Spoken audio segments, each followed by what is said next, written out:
All right, so welcome everyone to Last of Us Inside Look. We're going to talk a lot about multiplayer. First, we're going to introduce the panelists. My name is Aaron Daly. I was the lead multiplayer designer on Last of Us. I kind of worked on everything from map design to weapons and skills and spawning and all different parts of the game. But you got to blame when things go wrong. Exactly. So all the hate, you can direct it right here. And so I'll pass over to Robert to tell you what he worked on the project. Hi, Robert Ryan, game designer, and I did a lot of work on different things, but primarily weapons, skills, baseline systems for the multiplayer. I'm Anthony Newman. I was the melee combat designer on The Last of Us, so I did all the melee for single player, and I also did the melee combat for the multiplayer. Q? My name's Quentin Cobb. Q-Train? Q-Train. Game designer. I worked mostly on the DLC. I did the majority of the DLC, weapons, skills, gestures, and a couple maps. I am Elizabeth Tassilli. I'm game designer. I worked on The Last of Us, mostly doing layout works, and I did a few levels for the DLC. All right, so a little overview of the talk today. We're going to have Elizabeth tell you about some of the multiplayer level design principles that we used. Robert's going to talk about the design for the original weapons. We're going to show you a trailer for the new DLC, and then we're going to delve into how those new DLC weapons work. Quentin's going to cover that. I'll do a little section on the crossbow design, which is one of the new DLC weapons, and then Anthony's going to talk about how we made all the new special executions, which are also in this new DLC pack. Right, so over to Elizabeta. Yeah.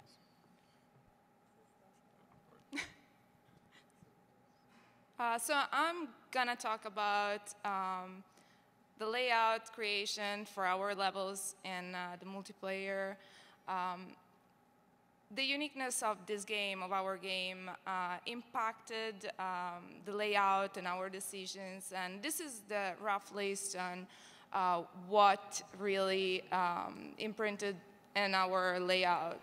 So the player movement, setting and environments, melee weapons, gameplay elements such as supply caches or med kits are gonna be, I'm gonna talk about them more in depth in the next slides. And to help us follow me in this, I'm gonna use the Bus Depot, this DLC level, as an example. I hope this will help you to follow me if you ever get through my accent. And this level was a single-player level. In the single player version, it was wild. It was the level where you see the giraffes, and I really loved it. Earmuffs. Too late. It's where Ellie and Joel go and find giraffes. Spoilers again. You guys should try single player. It's really good. They say so. I think so. Is playing. So this is a quick run through done by our one and only Q-Train. He helped me making this video. This is the single player version. As you can see in the middle, there's a lot of cars you have to vote through and then proceed inside the bus station. And after the bus station, Joel and Ellie will see giraffes. Maybe. Maybe. Or never. This is the multiplayer version. You will see that it's very different from the single-player version. On the left side, there's a hospital building. On the right side, there's the bus depot. And the street is all clear. I mean, there are some side blockers, but you can go through pretty smoothly. This is how the top-down looks. And I wanted to focus on having 3 main areas as arenas. The bus depot is mid-long range, and then I wanted to have this street, which is kind of a hard part to pass through the close quarter combat, which is in the hospital part. So I went in the single player level and I did some shopping. Basically, I picked all the areas that I thought would work really well for our multiplayer. Some changes I did, like the streets, for instance.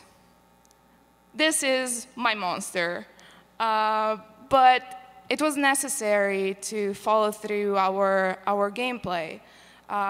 As I said, this is the single-player version. The street is pretty stuck, and for our player movement, is a fairly realistic player movement.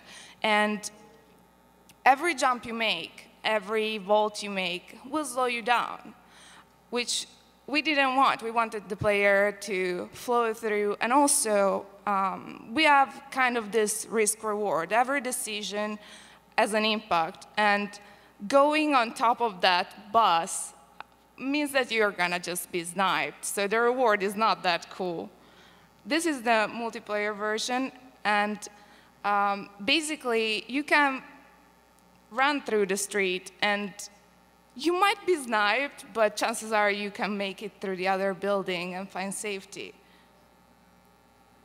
So this is the highlighted version with the main decision of keeping the gate open so the player can run through the two sections of the map. And also, I decided to add an access to the building that leads also to a sniper perch. So the risk of going through the street is rewarded to take you to this sniper perch.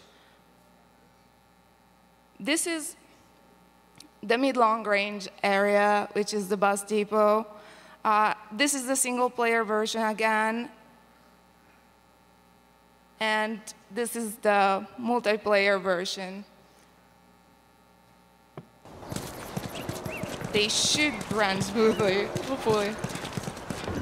So as you can see, a lot of sightline blockers are in the multiplayer version. And I had to add some big planters so you wouldn't be sniped everywhere. Also, staircases.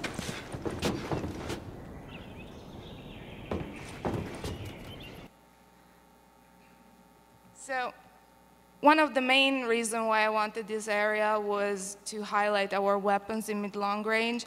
And also, one of the things that impacted this area is the settings in The Last of Us.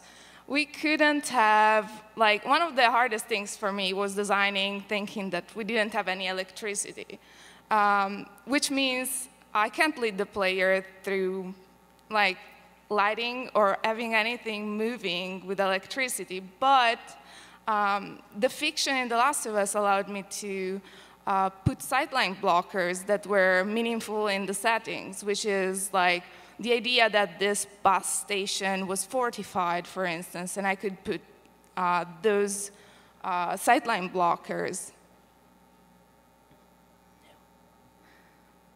This is the single-player version of the other side of the level, which is my close quarter combat area. It has that bridge is the sniper perch, and the rest is fairly tight, close quarter. And I wanted to have it so we could have a good melee combat in there. I had to create a few rooms from scratch because I wanted the player to be able to loop back to other players and shift them. So Anthony is happy.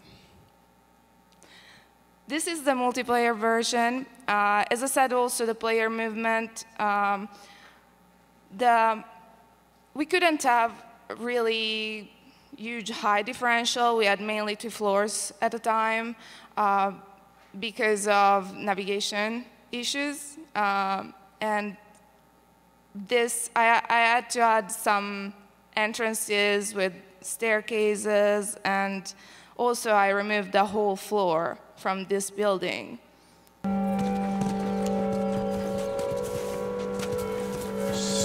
So as you can see,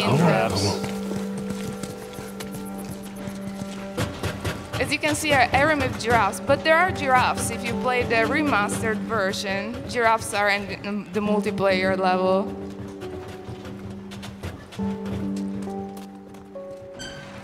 So yeah, as you can see, sideline blockers, access to the street, and access to the bus depot were fundamental.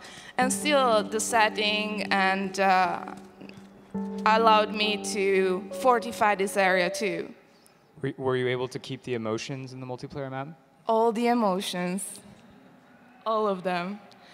Also, things that impacted the level were the gameplay elements like supply caches, med kits, and for that, this is one of the earliest version I could get of this multiplayer level. This is the first iteration. This is the final iteration, and it's hard to see, so I highlighted it for you.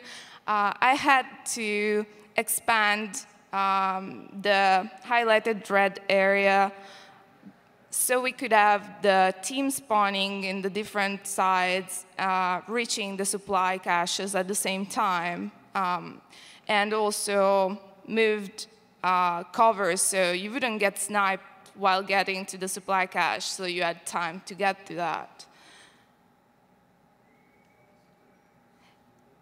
And that is it for me. Go, Robert Ryan.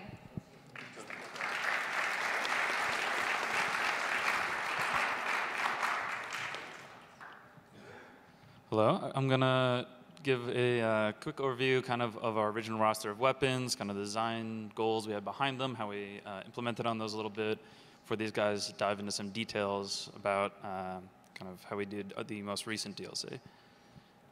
So our main goal when we were looking at making the multiplayer, especially with the combat, was keeping the gameplay, the whole tone, as close to The Last of Us single player as we could. For us, that meant this tactical, lethal, very deliberate action, viable stealth that we felt kind of made The Last of Us different from a lot of shooters out there. A big challenge that we faced when we were doing this was that we really wanted to slow down the pace of the game to kind of let those elements shine through. When we were first trying out PvP and these competitive modes, people were kind of running all over the place, sprinting all over the place, shooting. It was very hectic. It was not kind of what we were going for, so we did a lot of things to slow that down. A big one is there's no blind fire in the game. That is a huge change from kind of our previous games that we've done.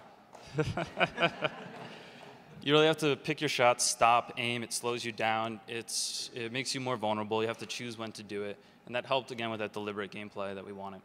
A lot of our weaponry is semi-automatic. You can't just spray and pray that easily. You kind of have to, again, pick your shots. We limited sprint, which was huge. In single player, you can sprint kind of as much as you want. Multiplayer, we found that just let people sprint all over the map. And so we limited it. That helped a lot. And then one other thing we did with it is when you sprint, we put you on the radar, which again gave that risk-reward, tactical feeling that we were going for. Reticle bloom was another big thing we did that kind of was a little turning point for us. We wanted, again, to make people pick their shots, and this helped. Whenever you move your camera, whenever you move your player, it becomes harder to shoot and harder to hit your target. So that was another big one for us. And probably one of the largest, low ammo count. All the guns have low ammo count, and that not only slowed the game down, but really kept that feeling of the whole world of scavenging, looking for supplies. When you're in combat and you get low, you have to back out, go to supply caches. It gave it a good flavor. We did have a limited roster of weapons to work with. Most shooters out there have 2-3 times our initial roster of weapons. So when we were, well, it's a little off. When we were looking at kind of how to work with that, we wound up adding a few weapons. Specifically, we added the semi-auto rifle and our burst rifle, which I might have misspelled there. There we go. Again, we had a small roster, so we also wanted to make every weapon unique, make every weapon feel great, and make them kind of all important. So to do that, we took each of our primary weapons that we thought we could really balance well around and fit them kind of to a specific role. Burst rifle close range, semi-automatic medium range, our hunting rifle was long range, and our bow was kind of our stealth weapon. And then we added silencers to really help people who wanted to play that stealthy role. And as I said, we liked to make each weapon feel unique, and one way that we did this is we would think, how can we kind of subvert common tropes about weapons? A good example of which being our burst rifle, which most burst weaponry in shooters nowadays is kind of like long-range weaponry. Ours is close range, and that worked out really well for us. Not everything worked out that well. When we first were starting with a burst rifle, we said, hey, it'd be cool. Why don't we make it 5 shots instead of 3 shots? It'd be pretty fun. And you kind of get stuck into, let's see if it's still choppy. You kind of get stuck into your shot when you're doing that. Players didn't really like that feeling of being locked in. They felt if they were missing, they kind of were penalized a little too much. So we went down to 4 shots. Still didn't feel great. We upped the rate of fire. Didn't really feel like The Last of Us. Guns felt a little too automatic. Went back down to 3 shots, and it turns out sometimes the conventions work best as they are. This did leave us with a bunch of leftover weapons that were really, really powerful, and we didn't feel like we could balance that easily around the primary 4 weapons we were going with. So another big turning point for us was when we turned these weapons into our purchasables. That not only kind of helped us balance the multiplayer, but it added a lot of choice and strategy to the game, where not only in the loadouts, choosing how you're going to build your loadout before you get in the game, but even in the game, your choices about how you're going to spend your parts. The restricted ammo count on the purchasables also really fit the world, as you don't just spawn in with a ton of ammo of these lethal weapons, but you have to actually use your parts to create the ammo. And it helped us keep the high lethality of the single player, and these weapons are really powerful. When you run into one, you don't really want to tangle with unless you have a good advantage on the guy. That let us kind of play with some different, having them also be restricted, let us play with making them lethal in different ways, kind of like with our military sniper rifle, where we added this one-shot kill where other players isn't even downed. We did have to, when we were doing this to keep our lethality, have some changes between the single-player versions of our weapons and the multiplayer version. And I was going to end a little with an example of that with our flamethrower, where in single-player, you use it a lot against infected, which are kind of these mindless creatures running straight at you, not a lot of strategy. But when you're using it against another human player and they're dodging, it became a little hard to use as it was implemented, as the flames were kind of slow. I've turned the debug on. The left side is the original speed of our flamethrower. On the right side is kind of how we had to get it working in multiplayer to make it usable. Notice that one's a little more effective than the other.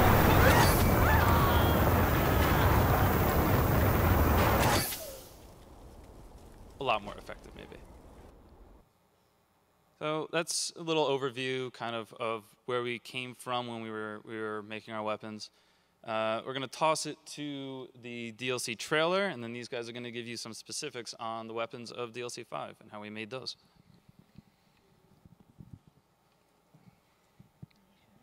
Apologies if this is choppy, which it's probably going to be. Oh, we didn't play the trailer? I think we should. No? It's going to be rough. All right, we're going to skip the trailer. Sorry, folks. Awesome. Just tune in Sorry, I lied. Tuesday, and you'll see it.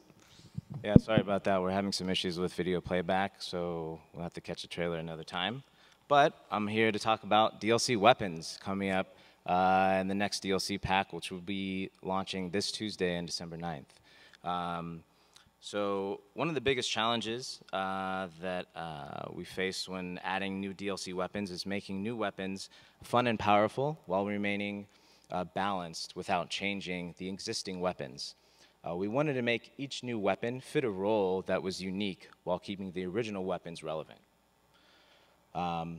So in this new DLC, we have the Frontier Rifle, the Burst Pistol, the Tactical Shotgun, and the Crossbow. And Aaron's going to be talking about the Crossbow, and I'm going to be talking about the first 3. So first up is the Burst Pistol.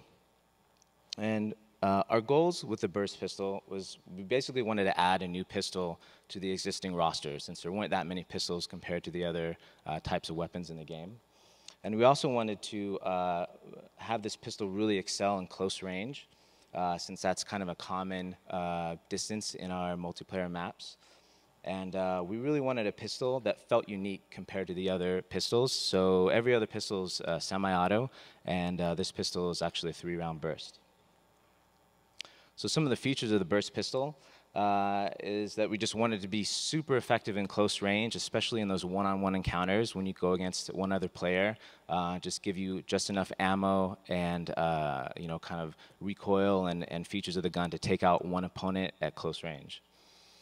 So here's a quick video of showing that off.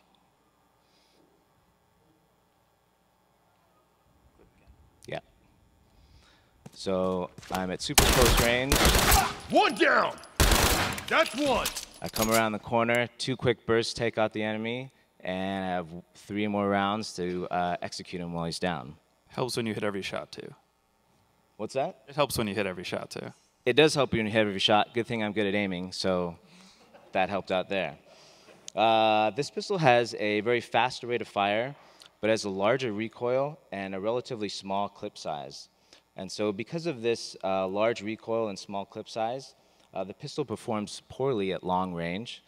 This really helps balance the weapon, as it's just a monster at close range. We made the cost of this pistol 1 loadout point, so that makes the other free pistols, the 9mm and the revolver, still really attractive options when you're trying to make that optimal loadout. Next up is the Frontier Rifle. One of our goals for the Frontier Rifle was to make a viable mid-range sniper-type weapon. We really wanted to add another long-range weapon to the game that didn't have a scope, so it'd be a little bit easier to use than a hunting rifle. We also wanted to give this weapon some great versatility, so it could be used in mid and long range pretty easily. Some of the features of the Frontier Rifle is that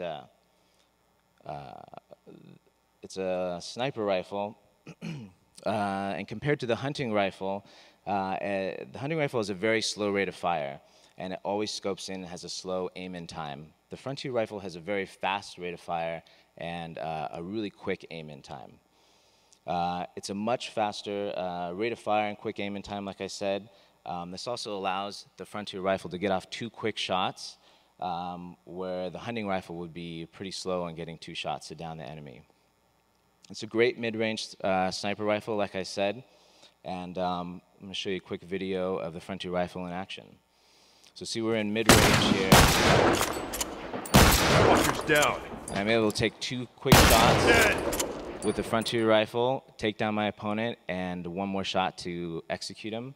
It's a lever action Frontier Rifle. It's kind of based off the old Winchester rifles of the Old West, and it's pretty awesome. One of the ways that we balanced this rifle with the rest of the weapons is it doesn't down your opponent in 1 headshot like the sniper rifle. We felt like it was just really too easy to line up those headshots without, because you don't have to scope in and it's a really quick aim in time. A really high-skilled player would be able to get really quick headshots and down opponents just a little bit too easily. So instead of downing opponents in 1 shot, this Frontier Rifle does massive damage. It does about 95 damage to the head, so any damage from any other weapon will take down your opponent. So it's still pretty useful to get headshots. Next up is the Tactical Shotgun. One of our goals for the Tactical Shotgun was to add a shotgun to the large firearm slot. There are no shotguns in that slot. We wanted to give this weapon a really unique feel. So it has a longer range than the rest of their shotguns and a really narrow spread. And this range this would keep the range of the current shotguns relevant, since it doesn't perform that well at the super close range that the other shotguns are the best at, and also it doesn't perform really well at long range where the rest of the rifles are best used at. So it kind of fits that mid-range really nicely. This is an extremely unique weapon in that its shot spread is only a fraction of the other shotguns. So I'm going to show you a little debug. This is the Tactical Shotgun. It's showing the shotgun damage area in debug, and you can see barely, there's a red circle that's just outside the reticle there, and that's the full shot damage of the shotgun, and that yellow circle is the grazing damage. You can see that's a really small sort of area damage for a shotgun, and you have to pretty much get the reticle right on the opponent to do full damage. To show you a comparison, here's the purchase shotgun. And the red circle outside the reticle is the full damage, and that gigantic yellow circle is grazing damage. This really helps for the purchase shotgun to hit opponents super close range, because you don't really have to aim directly at them, just kind of aim in their area and you'll do some damage. So one thing that the tactical shotgun does is, since that area damage is so narrow, it's kind of difficult to hit opponents at close range, and it keeps these other shotguns that have this really wide range of damage still useful. Also, the tactical shotgun has a range of about 16 meters, while the other shotguns are effective range is about 7. This means that the tactical shotgun can down an enemy in 2 shots at 16 meters, and beyond 16 meters, maybe about 3 or 4 shots. The excellent range and fast rate of fire are balanced by its narrow spread, small clip size of only 3 shells, and kind of low starting ammo. We increased the loadout points to 3, and most of the other large firearms cost only about 2 points. Another great feature of this shotgun is because of its high damage, it can execute downed opponents with 1 shot. So during the heat of combat, when you have downed enemies crawling around trying to get to teammates, this shotgun is amazing at getting rid of those pesky downed opponents before they get healed. And there you go. So this is a quick video of the tactical shotgun in action in mid-range. Fuckers down! That one's dead. So you can see I took down my opponent in 2 quick shots at mid-range and executed him with 1 shot. And that's about it for the DLC weapons that I'm going to talk about. I'm going to hand it over to Aaron to talk about the crossbow. Thank you. All right, so the crossbow. So crossbow is obviously an easy pick for Last of Us because it fits the world really well, and that was definitely one of the goals. We definitely wanted to support the stealth gameplay as well, because stealth is one of the coolest parts about Last of Us multiplayer. It's one of the few multiplayer games that you can actually play stealthily and feel like you're actually, not just using a silencer. You creep around, shoot people. So a crossbow was a good pick for that. And then it fits the tone really well. This is a kind of survival type weapon. This is a weapon where you could see, imagine, people recovering the bolts, reusing them, using it against infected because it's silent. It's, just, fits the world of Last of Us really well. But how do we make it unique? Because we have a bunch of guns in the game now. We've added a bunch of DLC, and guns pretty much do the same thing. They all damage your opponent. All right. So what can we do to make this weapon unique? So in researching crossbows and just thinking about my own experience with crossbows, I had this memory that I just couldn't shake. Growing up in Vancouver, there was this assassination that happened back when I was a kid. Somebody was killed with a crossbow, and it really stuck with me because what was strange about it, this is a news article of about this event way back in '93. What was really strange is that this woman who was killed bled to death from the crossbow bolt, and it was in the shoulder that she was shot. It wasn't even in the heart or anything. And she was with her boyfriend. He called 911 right away. So fast response time, but massive blood loss. And I was like, crossbows can really cause a lot of blood loss quickly. So that could be an interesting game mechanic. Let's do some research and find out what modern crossbows are like. Wow. So real. Turns out modern crossbows are extraordinarily deadly, and the bolt heads on them are crazy powerful, and they leave this huge wound channel and cause gigantic blood loss. So, okay, so bleed out seems like that could be an interesting mechanic. We don't have that on any of other guns, so let's try and do something unique with that. So, okay, we start prototyping, and this is part we're going to talk a bit about, like how the game development process works, which is basically we prototype, we get feedback, we go back and iterate and try and fix the problems. A lot. Exactly. So the initial prototype was pretty basic. We made it cost a little more loadout points. It does 55 damage, and it has this bleed out effect. So the player gets shot by it. They start slowly taking damage. It takes them about 15 seconds to bleed out. If they manage to use a health kit in that time, though, then they'll stop the bleeding, and they'll be left at the health that they were at. So we try it out. How does it work? Actually, it's not very fun to shoot. It's too hard to hit players. I just can't seem to shoot anything with this crossbow. And guess what? It sucks to be shot, too, because I'm bleeding out all the time, and that feels lame.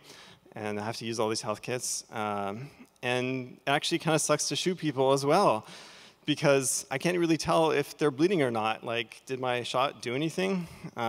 So this is a kind of common thing that happens in game development, was where you have some cool idea and you're all excited about it, and you're like, yeah, let me go put this in the game.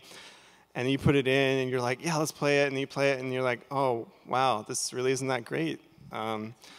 So what's broken about it? Let's try and fix it. And so this is where the iteration process really comes in. That's what Naughty Dog is really great at, because we get a lot of really quick feedback from people, and they tell us right in our face what sucks, and we get to go and work on it, and our tools are pretty fast, so we can really iterate pretty quickly.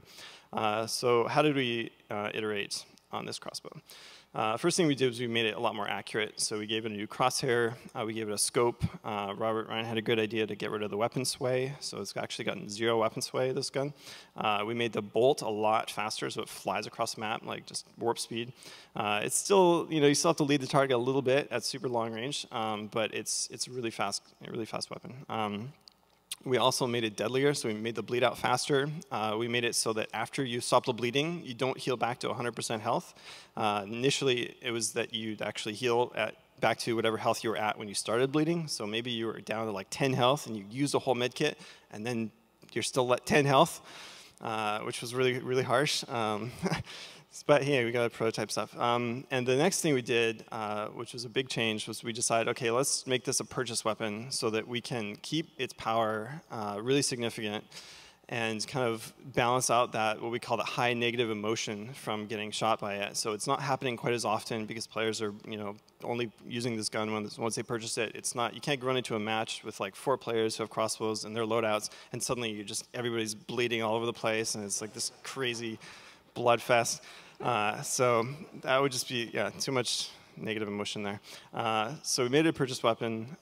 We were able to tune it. And the last thing we did, which is probably the most important thing, is that we gave the attacker a lot more feedback about the victim. So when you shoot the player, what happens? Well, we gave them some grunting that you can hear, like even through walls a little bit, and gave it a pretty loud grunt. So when the player is taking this bleeding damage, they're projecting. You can kind of hear them grunting. We give them a big flinch animation. We gave them a blood trail, so you can actually shoot a player, and then if they're running away, you can follow the blood trail, which is kind of cool. But the biggest thing we did was we added this glow to the victim. So as the victim is grunting, the fiction is that you're kind of able to locate where they are in the world. And so we use this glow effect, which is the same effect that you get during the Hawkeye, if you ever use the Hawkeye skill, where you can mark players, it gives them a glow around them. So we use that. Here's a little short video, which will probably be a little choppy. And we'll just so you can see you shot the player. You can see that he's retreating because of glow, which allows you to advance on it. So what that does is it creates some of these Yomi situations, which is one of those fighting game terms I like, because I used to play a lot of fighting games, where both players have some information about the situation, and there's a guessing game about what's going to happen. So the victim knows that he can be seen now because he's been shot by the crossbow. He wants to heal, but he knows, okay, if I start healing, this guy might rush me because he can see that I'm healing, but maybe he's going to try that, so I'll pretend to start healing, and then really what I'm doing is waiting, and as soon as he starts moving, I'm going to pull out my gun and try and take him out as he advances. So it creates a little bit of those guessing game setups, which can be kind of interesting. All right, so the final feedback we had from the crossbow after we did all these changes was that, hey, I can actually hit targets now. That's fun, and since I paid for this weapon, I really want to hit them. Players really liked seeing the victim glow. They just loved that bit of extra information, that able to know that, yes, like the thing that I hit you with, even though it didn't kill you, it's causing you to like want to get out of combat, to go and use a health kit. And you can even tell sometimes whether somebody has a health kit or not, whether they just start running for trying to find a new health kit, or whether they actually just go to heal. But actually getting hit and healing and being left at really low health still really sucks. So we made a final change where we now restore you to about 70 after you've healed from a bleed out. So that brought us to what we have now in the GLC, which is the final design for the crossbow. Cool. I'm going to have Anthony. He's going to talk about special executions. Awesome, thanks. Before I get started, I just want to preface by saying that my presentation is almost entirely videos, which I thought would be super cool because everybody likes videos, but it's going to be pretty choppy, so I apologize in advance. But we were really excited about adding new special executions to this DLC. I think it adds a lot of flavor to our multiplayer, kind of makes it pretty unique. So I'm pretty stoked to have been able to add those in. And it's kind of one of the great things about DLC is it kind of lets you get to all the things that you kind of wish you had gotten to. So I was really stoked we were able to add these. Like one of the first ones I'm going to show, basically like kind of the guidance from Aaron, which I thought was very good, was that people really love certain weapons. You know what I mean? People are like, oh, dude, I'm a bow guy, or like I'm really into shivving guys. You know, like, and so to kind of be able to allow people to like have executions that kind of like jive with their play style and make them feel cool for doing the thing they feel good at. So one of the first ones we knew we wanted to add. Can we turn it down a little bit? I'm just going to talk over these videos. So we added some. Sometimes we worry about Anthony. So like the obvious choices were ones that didn't have executions at all yet. So the bow was an obvious choice to throw in first. The next one that we wanted to add in. Did something kind of new with this one. We added one for the sniper rifle, and you can see it here with the military sniper. You got kind of a decap there. Maybe I should have put more space between the loops. It seems a little morbid.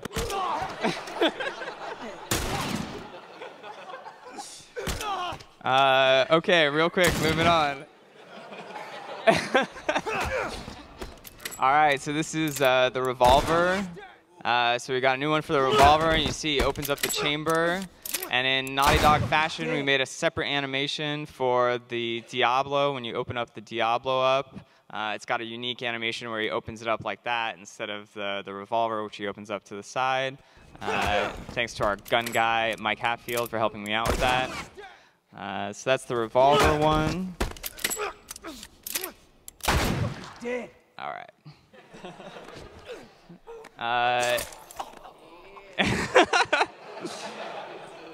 So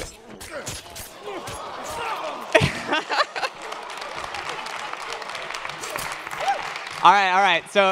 So Aaron thinks the second one looks like he's getting tickled. So I had to actually fight for this one. That was before they added the sound effects. Yeah. But the first one, if you guys haven't played Left Behind, you should check it out. But it's inspired by the ending of Left Behind, so some minor spoilers there, but you should really play it. It's pretty good. So yeah, the Shiv was cool too because that's like another thing that we didn't have anything for. Like we had stuff for all the guns and stuff, but people really like being stealth players. They like that like up close and personal thing. So we definitely wanted to add that in. So these aren't all brutal. Ain't got many left. Keep it up. This one is less brutal, I think. Ain't got many left. Keep it up. Oh man, why did I catch the dialogue in there? Ain't got many left. Keep it up. Can we turn down the volume on this one? I'm sorry. Ain't got many left. Keep it up. No, down. Keep it up. All right, so these aren't all just aesthetic. So this one is actually for a new booster, a new survivor skill called Lethal Efficiency, which basically allows you to do special executions super fast, and they stay low the whole time. So you're like crouch height for the duration of it, and when you leave the execution, you're also in crouch height. So like it lets you stay behind cover as you like kind of get these special executions kind of as fast as you can.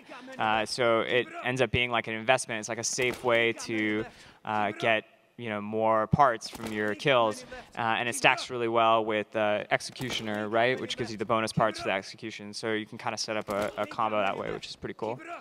And I think there's not many more of them left, so we should keep it up. Keep it up, you guys. All right, so this is how we make these special executions. This is Literally my favorite part of my job. It's so awesome. I call it the animation mines because we just go to the studio and we work all day and we come back with a bunch of animations and it's fantastic. And we honestly, a lot of the time, we don't really know what we're going to do until we're down there. And we have these really awesome stunt actors, and we kind of we get down there and we collaborate, we block stuff out, we talk it through, and we kind of figure out what we want to do. That's our new Shiv stealth kill from the back. And we got a bunch of props, so we've got all these fake guns and fake bows and arrows and stuff. And so I basically get to tell these guys, no, can you stab him a little more like this, like in the back of the head kind of thing. So that's a super fun part of the job. And this time, actually, for the DLC, I was working with a stunt actor I had never worked with before, and he was a black guy, and he had like a certain vibe that we had just never had on the stage before. When we were blocking out that Shiv move, he was like, well, how about I do it like this? And he did this like prison stab and like this quick walk away, like this walk away, like I don't even care what just happened. Which was pretty awesome. We decided not to use it for the Shiv, but we were really struggling to do with what to do for the semi-auto. The semi-auto was kind of a puzzle because we know people love the semi-auto. It's like one of the best guns in the game, but it's like, how is it different from like just all the other rifles? It's kind of meat and potatoes. So that kind of gave us the inspiration for the new semi-auto execution, which has a bit of flair to it, I think. So yeah, that's kind of an example of how the collaboration on the stage can really get us some awesome stuff. So I just wanted to show some cool kind of like behind the scenes stuff. So this is that crowd pleaser from before. So you'll notice this like kind of cloud of points around the execution, and you'll notice on the far left there's like kind of a pyramid-looking thing, and so that pyramid is the camera. That's like where the game is selecting the camera, and that cloud of points is all the possible locations for the camera to be. So because we always want these to look awesome, we have to have like backup cameras. Like in case one of the cameras goes wrong, we have, I think, a total of 6, 3 for the attacker and 3 for the defender cameras, just to make sure the move looks good, And so basically, like what the system does, this is like really noisy, but basically from every camera, it like looks in the future. It like looks at every frame of the camera animation and draws a line like in the direction the camera is facing. And if that line hits any collision, it's going to fail that camera. If it hits collision at any point in the animation, it's going to be like, that camera is useless. Let's go to the next one. And so you can see the red lines there. It's testing a camera that's behind that shelf. And so because of that, it's like not going to be able to use that camera, so it like falls back on one of the other ones. So that's why when you are playing these special executions, sometimes you see it from like a weird camera angle, you haven't seen it before. But ideally, you shouldn't be like having a wall between you and the action, or seeing bad stuff that we don't want you to see. So that's some like camera stuff. And this is kind of what I do all day. It's all done in script. So this is kind of like the language that I'm like coding up all the executions in. This is sort of the basics of it. At the top, you see there's a thing that says new melee net execute. That's basically, it's like this bundle of functionality that it's what gives you the points, it's what gives you, it's what kills the player, all that kind of stuff that in terms of the rules. And then at the bottom is what are called the ads. And the ads are like little unique markups for every execution that kind of help to sell it. So you'll see there's stuff for rumble, camera shake, the player firing the weapon, so all these stuff that are tagged for particular frames to make it feel better, look better, like feel more impactful. But my most important script commands by far are destroy player limb and destroy player head, which do exactly what they sound like, and they really help to sweeten up this new shotgun execution. which will play. Will it? No! Oh, you're killing me. You're killing me. You're literally killing me. It's never going to play. I try to manually do it like I'm... Oh, they have to? Guys backstage, is there any way you can press play on that? Brutal. Oh. There we go. Oh, yes. Mouse. Worth. There we go. Can you do it one more time, you guys?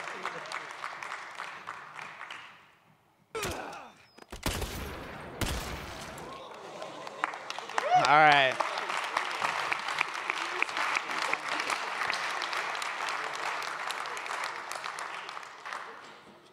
Awesome. Well, thank you. That's it from me. Cool. So that wraps up the presentation part. We're going to hand it over to Q&A now. So if you guys have any questions, you can come up to any of the mics here. There's one on this aisle and there's one on that aisle, and you can ask us questions.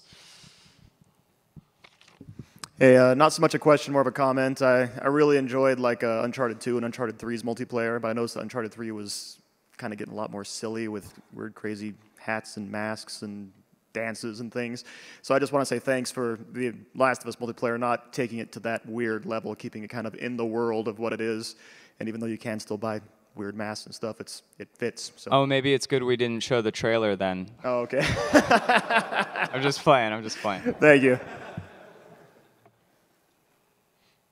Yeah, I was wondering on that, what was it, the crossbow, when you guys said that when he's bleeding out and he lights up, can the whole team see him or just that person that shot him? No, it's just the attacker, just Okay. the person who shot the crossbow. All right, just making sure. Crossbow OP. So obviously you guys have a lot of experience taking things from Uncharted, working before. You talked about getting feedback. What are your processes at Naughty Dog to get that feedback, to be able to iterate and make those changes to make it more enjoyable for the players, I guess? We actually have several different processes. We almost every day will be running kind of like an in-house play test, and we'll try to encourage people who haven't played before, who are fresh eyes, to get in there and play. And then we also bring in people from outside the studio, focus testers. We run those a lot, and we get their feedback as well. And we keep track as much as we can, just on their feedback and kind of behind the scenes what's going on. And we'll try to mesh the feedback with what we're seeing and figure out exactly what is wrong. Because usually when people are giving feedback, we're really looking for what they feel most negatively about. Positive stuff's great to hear, but we'll try to always clean up on what's bad. We use the QA department a lot as well. Yeah. They're really great. And you kind of want a real broad mix of players for giving us feedback. So new people who've just joined the team, we have them play the game and tell us what they think. And then QA guys who've been playing hundreds and hundreds of hours of it till their eyes bleed. Those guys are super expert players, and they'll tell us exactly what they think is totally overpowered or broken. So we kind of want the whole spectrum. I can speak on that real quick. One of the things that we do during development of multiplayer is we play the game every day. We have everyone that we can in the company play the game every single day and then come talk about it. That's pretty much what we do is we have everyone play whatever the new hotness is that we're developing at the time, and they come and tell us what's going on with it. And we iterate and just keep playing the game every day. Cool. Thank you so much. Hi, I had a question on the multiplayer aspect. I've noticed once in a great while somebody will actually have this skin of Marlene. My question is that something totally random, or is that something specific where you can actually, if you do something, you can actually acquire it to play in the next round or something? What was that you asked? Every once in a while, I'll actually see people play as the Marlene skin. Marlene? Marlene, really? Yeah, in multiplayer. It happens once in a great while. I was wondering if that's a glitch or is that something just totally specific? There's a Firefly female skin that looks really similar to Marlene. That's kind of a coincidence. It's not actually her, but I know who you're talking about. And there's this particular skin that looks almost exactly like her. She has the same hair. So Marlene isn't in multiplayer. I'm sorry. Okay, I just wanted to make sure about. And sorry, one more question. Just as an observation regarding the one-time boosters. In a typical match, you'll use it once in the beginning and then it's gone. I had a question regarding whenever you join the middle of a match, maybe like 5 minutes into it, I've noticed, and correct me if I'm wrong, when you use it, when you're joining the middle of a match, you'll actually end up losing it because by definition it's a one-time booster. Just as a suggestion, something maybe you guys would consider, my point is compared to like the missions and the special events where you have 3 days to complete something, if you join something like in the middle of a match, 5 minutes into it, you're not penalized in the first day because you only have like say, 4 minutes left of the match. So, if you have a special event, say I got to get a Shiv kill in one of the 3 days, for the one-time boosters, going back to my original point that maybe if you join something like 5-6 minutes into the match, would it be something where you guys consider to kind of, not make it a one-time booster, but just something like, because I didn't really get to use it for the entire match, I could essentially be joining a match where I'm kind of handicapped because I'm filling in somebody's spot that left. Yeah, I definitely sympathize with you, and I think the best solution there would probably just be to let you know when you're late joining a match so that you could decide, okay, do I really still want to use it, or maybe I'll just hold off because I might be halfway through. Yeah. Yeah, there's many things we'd love to fix about the game, and we always have to balance, like, do we add new cool stuff that everyone's going to love, and we hope will love, or do we fix existing stuff that might be, hurting some small percentage of players, and it's always that tension. So we did fix a number of bugs in this latest patch, actually. Not that one, though. Sorry. Thank you. Huge fan, by the way. Great work. Hey guys, my question's for Quentin because it's about the DLC weapon. It goes back to the tactical shotgun you have. Did you, so you could use basically a shorty tactical shotgun and a purchasable shotgun. Oh yeah. So is there going to be any buffers on that, or that was like planned, that was intended? So you could just run with all 3 shotguns? You can definitely run with all 3 shotguns if you want. You won't be able to hit anything past 20 meters. Yeah. So yeah, I mean, that's kind of just one of the consequences of adding a shotgun to the large firearm slot, since we have one in the pistol slot and the purchase slot. So if you want to have 3 shotguns, go for it. All right, thank you. Hi, you guys talked earlier about the weapons, you wanted them to fit into the world. Has there been any ideas that you were particularly attached to that you didn't put in because they wouldn't fit the world? There was that dubstep gun. Aaron wouldn't let me put it in. Not so much maybe as weapons that we were attached to we didn't put in, but we did change some weapons to make them fit a little more.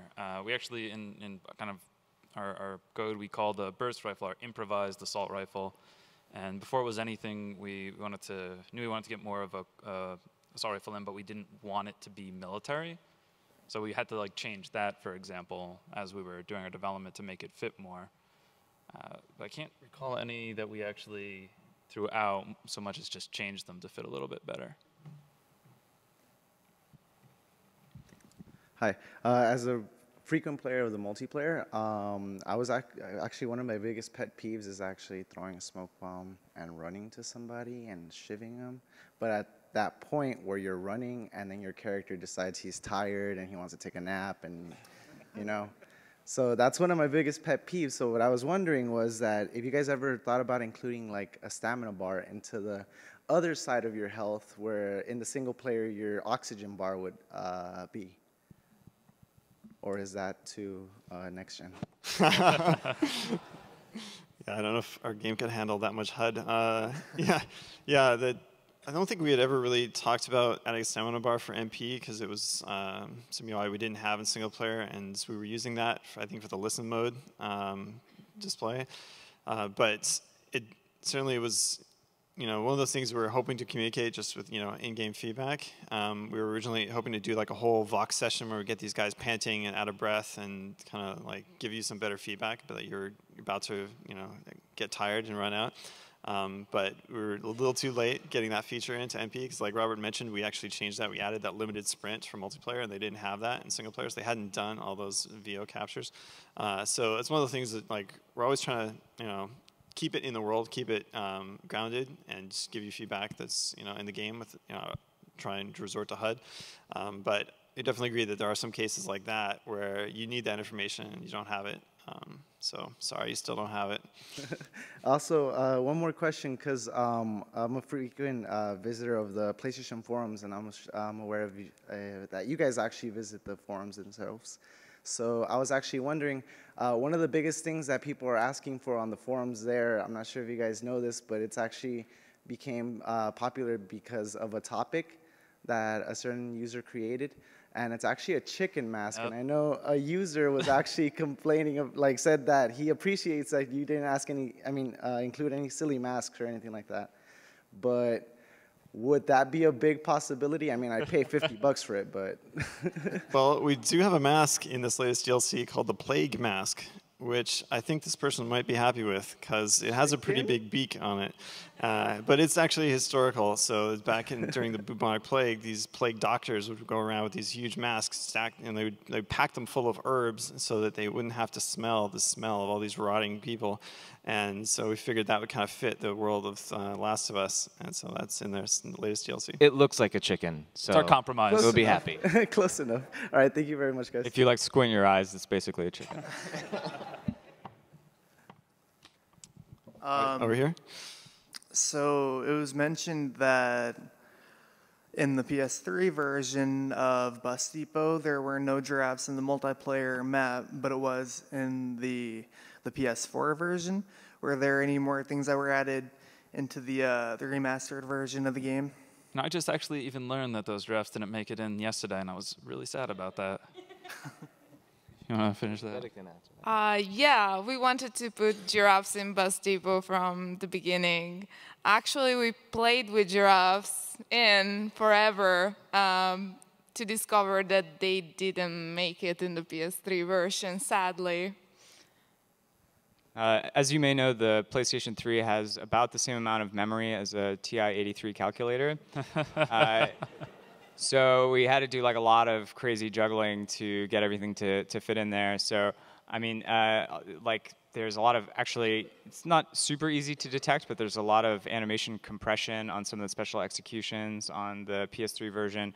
And our programmers had to do some really crazy stuff in terms of audio memory management and compression, all kinds of stuff on the PS3. So not a ton of stuff that you would like directly notice, but there's a lot of stuff in the background happening there. But now you can play with them next gen.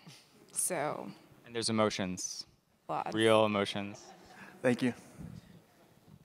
All right, last question here. My question is about game modes. You guys did mention that you try to keep the multiplayer in line with the tone of the single player, but from the few games I played on the multiplayer, it's very stressful, kind of, you're really into it. Have you ever considered maybe adding some kind of casual game mode, or like, I don't know, melees only or something like that? Of what only? Melee weapons only. Would that be casual to you? It would be a great stress reliever. Yeah, it would be less stressful for sure. That, or maybe just other game modes you've maybe thought of that maybe never really shipped with the game as well. One place we do like to try to address that need is in kind of the like custom game settings. We did that a lot on Uncharted. And unfortunately, as Aaron was saying, we did have to make some choices about what we add. Do we add some custom game mode settings, or do we try to get some more stuff in? And unfortunately, those kind of aren't things we were able to get in yet. I think we would like to, but they're just not there. Sorry. Is there anything crazy you guys have ever thought of? I mean, we prototyped a lot of wacky stuff when we were first, starting out. I remember prototyping a mode where you could actually control NPCs. You'd have like a little NPC squad with you, and you could like give them commands. You'd be like, "Go over here," or "Just protect me." And we even had like a 1v1 with NPCs. So I'm playing against one other guy, and he's got a squad, and I've got a squad. And it was like, again, one of those like, okay, this idea is gonna be amazing. Oh wow, it's really terrible. Like this is going to take a ton of work, like to get the NPCs to behave decently enough. So, didn't make it. But we certainly, we tried a lot of crazy stuff initially. I guess that's it. Thank you. Cool. Thanks, man. All right, I think that wraps it up. Thank you guys so much for coming out. We really love you guys. So great of you to be here. PlayStation